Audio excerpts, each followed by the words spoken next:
Hi guys, it's about 4:15 right now on this Thursday, July 12th, 2012. I'm Stephen Boyle. 4:15 Eastern, 3:15 Central.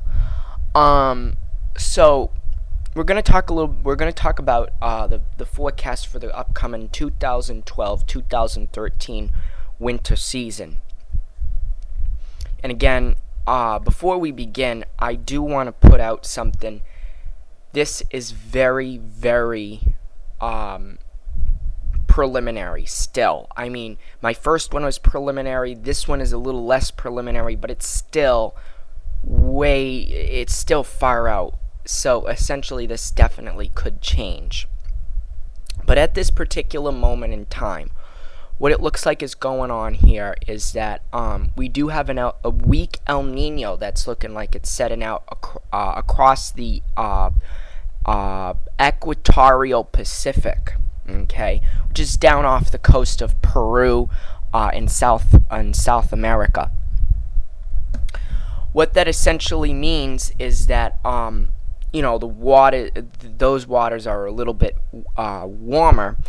And of course, what's going on here is that it's looking like the Pacific Decadal Oscillation, or what we would call the PDO, is starting to go into a more positive phase. When you have and this is in the northern Pacific now that we're talking about, when the waters of the northern Pacific are colder, that causes the that normally causes the United States to be cooler. Now, depending upon whether we have what type of El Nino or what type of La Nina we have can affect the regions that are warmer and cooler.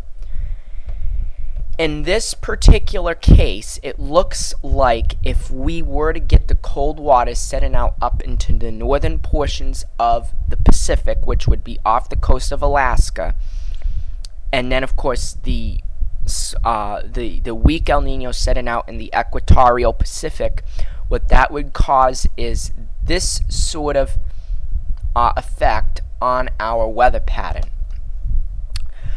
Weak El Ninos tend to have more an effect on the East Coast than even La Nina. And a lot of times people think, oh, La Nina, cold. Not necessarily. There have been some La Nina years where we have gotten practically no snow at all. And then there have been some El Nino years where we have gotten tons of snow. It really is out on that PDO, whether it's positive or negative. Last year we had a fairly strong La Nina, but just a negative PDO. If we have a negative PDO, that's not good at all for us here in New England, nor is it good for the East Coast, really, and really for anyone. But essentially, your major cities, it's not good. Okay, it's not good because essentially the storms really don't have that cold air to work with. So essentially what happens is you don't get any snow, or a lot less than normal, and you get what we would call a snow drought. This year, since that PDO seems to be starting to go towards the positive phase, it looks like things will be cooler this year. Alright, now it's not really going to be difficult to be any cooler than what we were last winter. And really, it's not going to be hard to beat last year's snow totals either.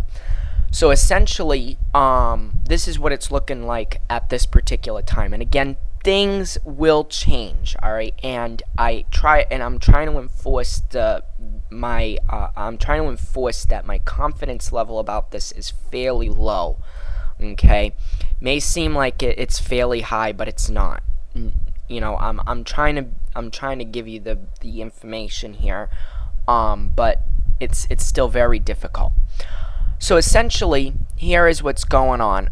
We do have the warm weather also that will be happening across the northern plains, and this does actually include the Ohio River Valley as well. That will be kind of on the warm side, so that's kind of another not so good piece of information, since the Ohio River Valley is absolutely bone dry right now. And then, of course, you see this very warm weather going across the northern plains. This is yet again,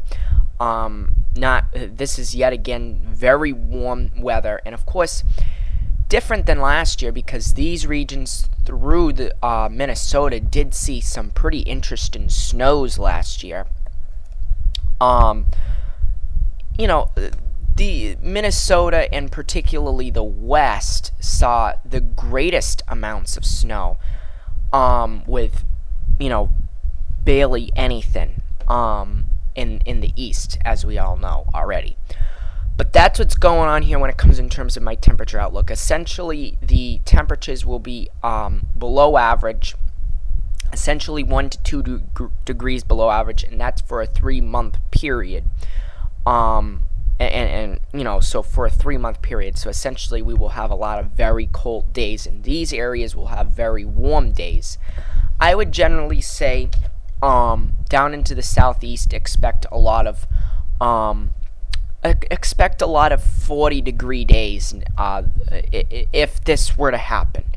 If this were to happen, and this is the forecast that was going to shape out, then yes, I would say expect 40-degree days down into the southeast this summer, with 50s and 60s into Florida.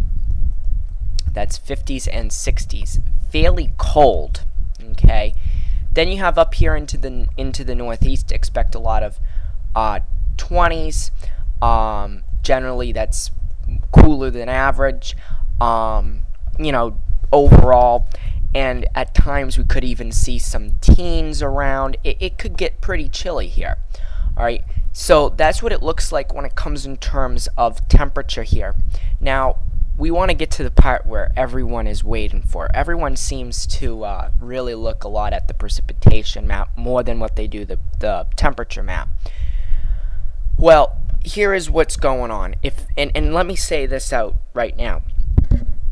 If there is going to be any year that Florida gets snow, this would be the year.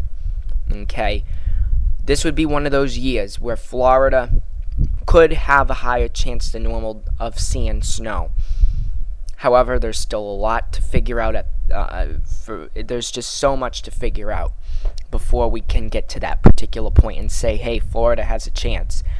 However, but to be on the safe side, because I know all too well how last year panned itself out, above average rainfall at the very least for these regions. Okay.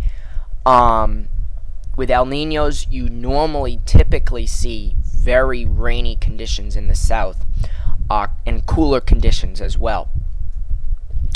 And of course, the above winter precipitation will extend through Texas and through the majority of the southeast and through the northeast as well, the southern portions of New England, which includes all the major cities of the East Coast. Now, if you notice, I'm not saying snow, I am not saying ice, I am saying winter precipitation, which includes snow, sleet, and freezing rain. I'm not getting into the real specifics because that will come at a later time. For right now, you just need to know that it looks like above average winter precipitation for this particular region. Okay, and it does seem to me as of right now, if this were to be the forecast, there would be more. This area north would be where the snow would occur. There probably, and I enforce the word probably, something more along the lines of ice and more mixtures of precipitation into this region, but still, that's a little far away to say so. I just don't want to dig myself into a hole like I did last year. So essentially above average winter precipitation for this whole region. Once we hit really October, then I'll start going into the specifics on where the winter winter precipitation each the regions will see. And then, of course, talking about, there will be more specifics as time moves its way onward. But average winter precipitation and rainfall for this whole entire region. Notice I now include the word rainfall because obviously there's some regions within this area that don't normally get snow, including the Los Angeles region. So that area would get average rainfall. And then you start getting into the mountains back here into California, and you start getting into average snowfall or winter precipitation. Average precipitation when you come into portions of Denver, southern portions of Colorado. And then once you work your way on up into northern New England, you talk about average conditions when it comes in terms of rainfall as well, so winter precipitation, because sometimes during these particular times you can get kind of iffy issues when it comes in terms of weak El Niños and northern New England,